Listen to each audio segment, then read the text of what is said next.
All right, everybody. Welcome back to the Keep Growing podcast. It's David Ziebler with his trusty partner, Cathy Canham. How are you, Cathy? I'm good. Awesome. Thanks, Glad everyone, to hear for being here. Yeah, thanks for listening, everybody. So today we have a very, very, very special episode for you today. We're going to be talking about the Employee Engagement Survey, and as such, we have a extra special guest, Dr. Susan Hingle. How are you, Dr. Hingle? I'm good. Thank you. Awesome. Thanks for being here. We appreciate it. Yeah, today, folks, we're going to talk a little bit about the Employee Engagement Survey. It comes around about every 2 years, and it's very important. It's very important to the culture, to the development of the organization, to the workplace experience. Leadership and CHOP take it very seriously. And today, what we wanted to do was just kind of talk about it, educate you a little bit about it, and maybe handle some FAQs that some folks have while we're here today. Dr. Hingle, why don't you tell us a little bit about what we're trying to do with this employee engagement survey beyond maybe what I've already mentioned? So I think there's a couple of points to clarify. One is that it's for employees and faculty.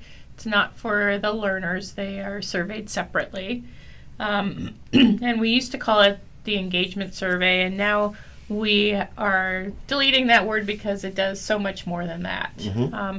There's really, I think, two big buckets. One is that there's tons of benefits to the organization, and then second, there's a lot of benefits for the individuals who are answering the survey questions.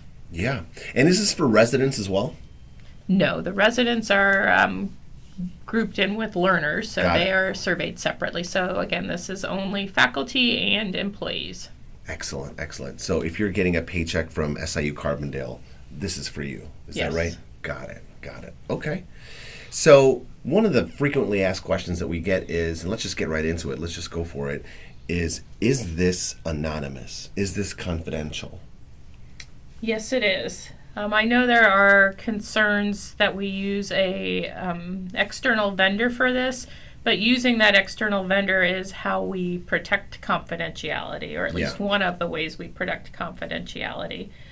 We also do not use any identifiable factors when looking at the data. It's only presented to us in aggregate, so there's no names, no emails, no personal identifiers anywhere on the data that we receive from the vendor. So the vendor, the aggregate data, those are two ways of protecting confidentiality. Another is that for small units that have less than 5 individuals in them, those units don't get their individual results. They just get the entire school results. So that, again, is another way of trying to reassure around confidentiality. And then there's sometimes questions about the comments, and the comments are not identified at all. And I just looked prior to this conversation, and last survey we had over 200 pages of comments, so it's very difficult to identify anyone based on that, unless they specifically put their name in there, but then the vendor removes the names. Right. Well, I think that's important. I didn't know that. Yeah. The vendor removes any names. Yeah, so using the third-party vendor, again, as Dr. Hingle mentioned, is another layer of protection against, what's the right way of saying it? Against the breaching of confidential information, of names, of participant information and data. They take it very seriously, as do we. What the most important part of the survey is the information that we get from it, not who said it, right? The information that we get from it, the information that we can use in order to improve things, to make things better, to develop and grow, and to help our leaders, right, support our employees and the organization as a whole. It's not about, again, who said it, it's about what was said and what we can do about it. I just want to clarify, when you mentioned if you're in an area that's only 5 individuals, I know that you said the results all get lumped in with another departments, but don't they still come through as just those 5 individuals, like that you could potentially see it? Or does the vendor change it? Yeah, we just don't get those reports. So any unit that has less than 5 people, we just don't get those reports. Nothing's So generated let's for just say, Okay. for CHOP, I mean, we don't get a report. But if we did, we would get the school's report. We wouldn't get anything else. So they're not necessarily lumped in with another department. They're just part of the entire school. That's the results that those smaller units get. That is key. That is key, I think, for people to really know. Sure, because there's fear, if it's a sure, department of 3, retaliation. right? I mean, it's just a process of deduction, who said what or what's going on here, that sort of a thing. And yet we want to avoid anything like that. We don't believe that any leaders would sit down with their employees and say, who said what and what did you do? And obviously that would be highly discouraged and highly inappropriate. We don't believe anybody would do that. But to dissuade that or to discourage that or to not even put people in a position to do that, we lump everybody together if necessary, right? Yeah. Again, the important piece of this is the information that we get from what people are or who people are in this organization, the positions that they work in, the departments that they work in, and what we can do with it, right? It's just about being able to grow. Yeah, this is important stuff, and I think about organizations who don't do this sort of a thing and don't take it seriously and don't get the participation rates that they should.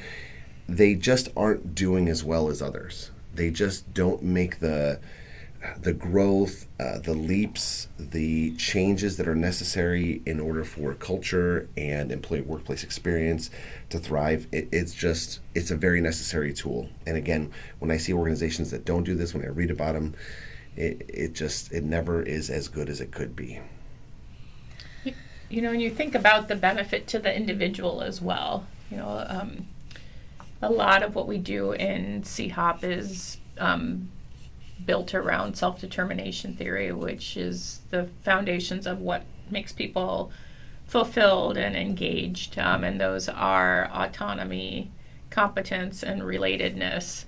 And this is really an opportunity for individuals to have their voices heard, to show what needs to be improved and really be a catalyst for change. It also allows individuals to take a step back and reflect on what's working and what's not working, because we're so busy now that we often don't do this, and this offers that opportunity to really reflect on that, and then to really let people know what insights you've had, because those insights are the only way we're going to know what's going on. So it's a really good opportunity for shared ownership of what we do. Yeah, that's such a good point. Shared ownership, because we are all in this together. I mean, we are all, as individuals, responsible for our workplace experience, and this is a big part of that. I think of a quote. Gandhi said, "Be the change you want to see in the world," right? Exactly. But you also have to participate in that change, right? Don't just be it, but help others be it and become it as well. And you can do that, listeners, by participating in this employee survey. It's important to do your part. And we have several different sections of the survey. One of the sections focuses on the experience within the organization as a whole. Another section focuses on the experiences related to the unit or department that you work in. And then the other section really focuses on well-being and inclusion. And I'm a firm believer that when an organization prioritizes the well-being of the individuals who are doing the work, really that's how an organization is going to be successful. That really is, in my mind, the most important and sole focus is what can we do to help the individuals who are helping us meet our mission succeed. Absolutely. And I know that you feel very passionate about that. We talked about burnout, I think the last time you were here, Dr. Hingle, and it is fairly new to the survey, right? This is only the second time wellness questions have been included out of the 10 or so years that we've been doing this. But it's because of the science and the belief that this is very important to our organization and our employees. Things haven't been easy since COVID. Things are different. People are working differently and sometimes harder and sometimes with less people, not necessarily less resources, but it's important that we keep each other well. And again, that's another reason why this is important to do and to participate in. I wanted to really encourage people to participate in the survey. Having your voices heard is not only a great way for you to become empowered and an agent of change, but the only way that the organization is going to be able to have a pulse on what's going on. And we have lots of examples that we could share of where the feedback led to incredibly meaningful change all around the organization. Right, your voice does have a impact, and again, we've seen it. We've seen it happen because of the survey data that we've gotten. We've seen the actions taken. It's been powerful. Cathy, you had something to say. I just wanted to remind everyone of when this all begins, as if you haven't already been pummeled with enough information on the dates. Wednesday of next week, October 1, and you will receive an email that will not be from SIU, so it might throw you, but I'm believing it is from Success Profiles. It runs October 1 to October 15th. That's correct. October 1st to the 15th, Success Profiles. Make sure that you use only Chrome and Firefox to go ahead and as your user browser to complete the survey. And make sure you check your junk folder just in case you should be getting it and it went there. That shouldn't happen. IT, shout out to IT, should be helping us push that through. But you've got 2 weeks to take it. It takes about 20 minutes. It is a few questions, but again, it's very, very important information. We appreciate if you take it. We do want to get that participation rate as high as we possibly can because it gives us the most information and opportunity to grow.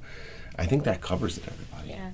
Questions, feel free to put them in the comment section of the video of this podcast, or you can always email chop@siumed.edu. All right, everybody. Well, thanks so much for listening. We appreciate you very much. We're looking forward to that data. Keep growing.